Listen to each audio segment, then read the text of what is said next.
The Cyberbully.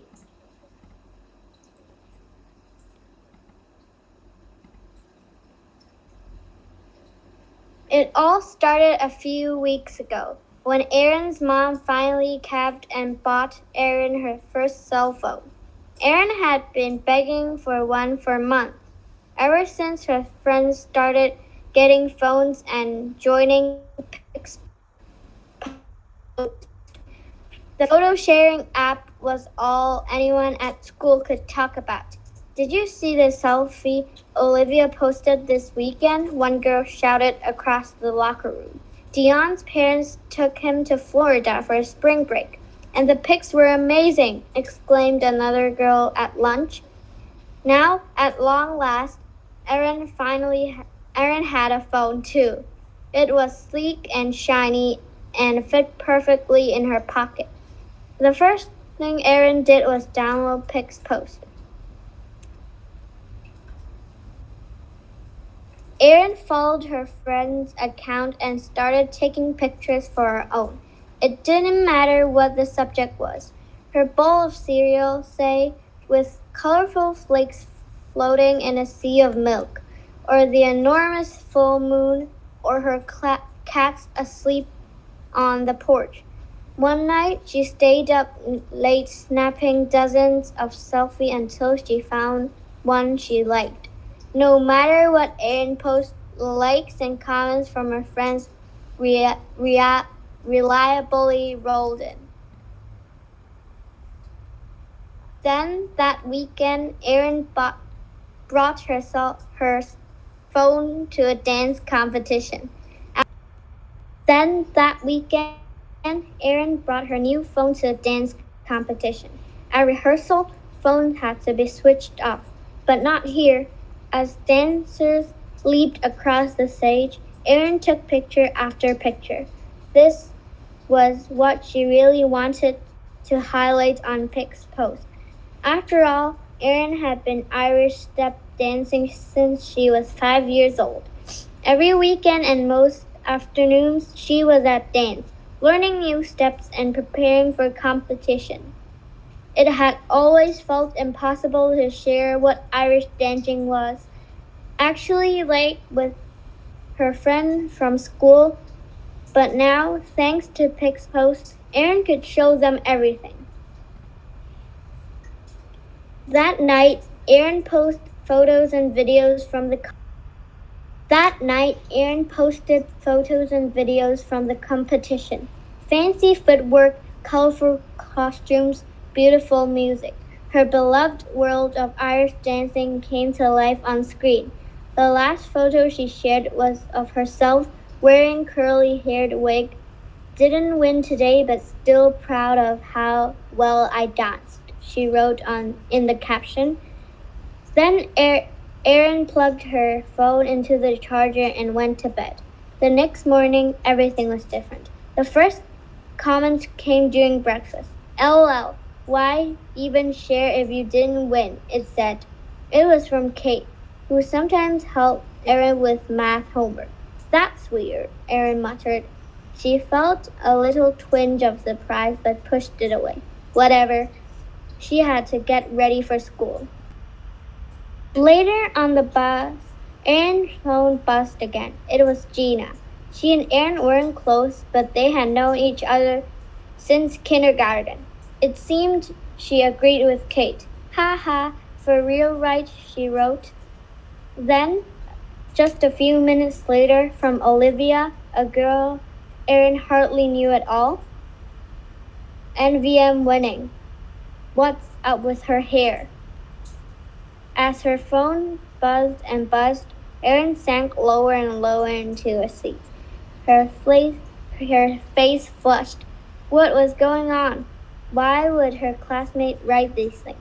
Should Erin try to explain that all Irish dancers wore wigs, that curly hair was just traditional? What would the rest of the class think when they saw the comments? Should she even bother to respond? The school bus screeched to a stop. Erin shoved her phone deep into her backpack. She would just ignore them. But ignoring them didn't help. A few days later, when Erin posted a new video, Kate commented that her dance shoes sounded like horse hooves. That weekend, Olivia sent Erin a private message just to make fun of her glittery dance costume. Erin fired a message back telling Olivia she was being mean to mind her business. But then Olivia posted a screenshot of the message for everyone to see. That was even worse.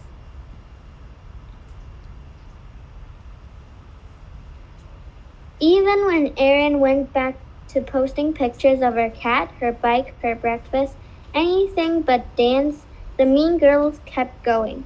Theirs weren't the only comments, but try as she might to focus on the positive ones, Erin, Erin couldn't.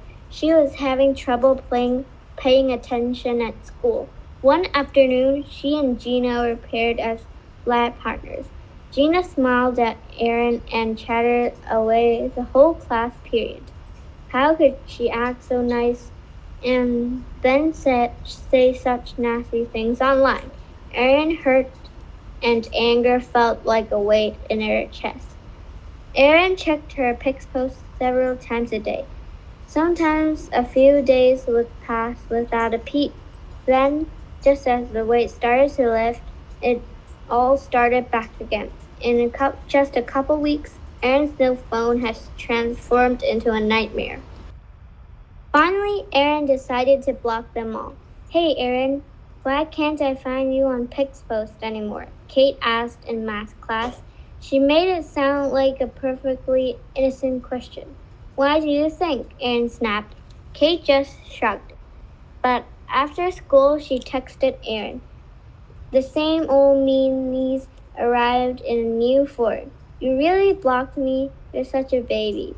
You and your stupid damn obsession when you are going to grow up. Who's the real baby? Erin replied. Don't you have anything better to do than torture me? Nope, Kate wrote back with a smiley face.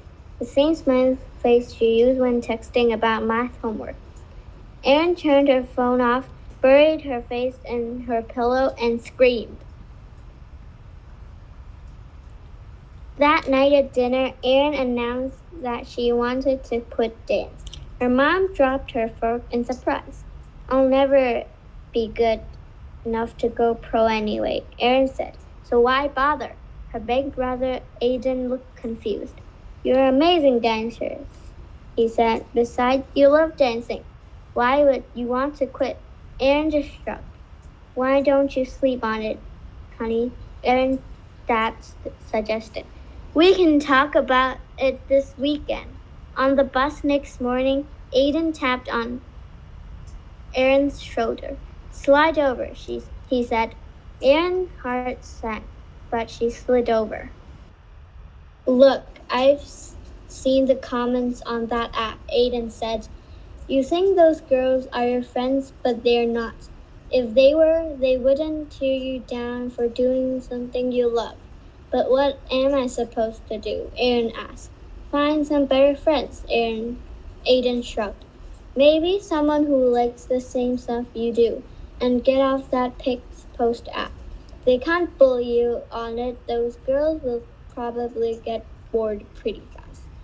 The next day, Erin invited Lorraine from her dance class over to her house after school. The two girls began spending time together, getting to know another. It was great finally having a friend who loved Irish dancing as much as she did. 2 weeks later, Erin and Lorraine were sitting together at lunch when Gina walked over to their table. Hello, Lorraine. Hello, Erin, Gina said sleepishly. Can I sit with you? She asked. Why would you want to do that? Erin asked in disbelief. Just so you can bully me to my face now that you can't do it online? No, it's not like that, stammered Gina. After you left our group, Kate and Olivia started acting differently. Maybe they always need someone to bully. I don't know. Anyway, They ganged up on me. I can't believe those mean things they did to me.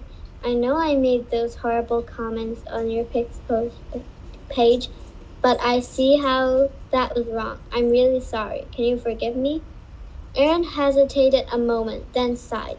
Thank you for apologizing, she said. Those comments really hurt. You can sit with us if you want. Thank you, said Gina, relieved. Kate especially hates me now. Why would she hate you? Erin asked. You two have been friends for years. Not anymore, said Gina. Their bullying made me so mad that I showed up their post and messages to the principal.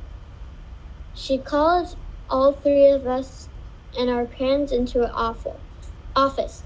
It was awful. Oh my gosh, what happened? Asked Erin. After they saw the messages they've been sending, Kate and Olivia's parents took their phones away for the rest of the year, said Gina. I got in trouble too, but not as bad. Wow, exclaimed Erin. That was brave of you to tell the principal. How did I not hear about this? They've been keeping quiet about it. I think they're embarrassed, said Gina. Well, at least they have each other, smiled Erin and Lorraine. Lorraine and Gina laughed. So, Gina, said Lorraine, have you ever thought of trying Irish dancing?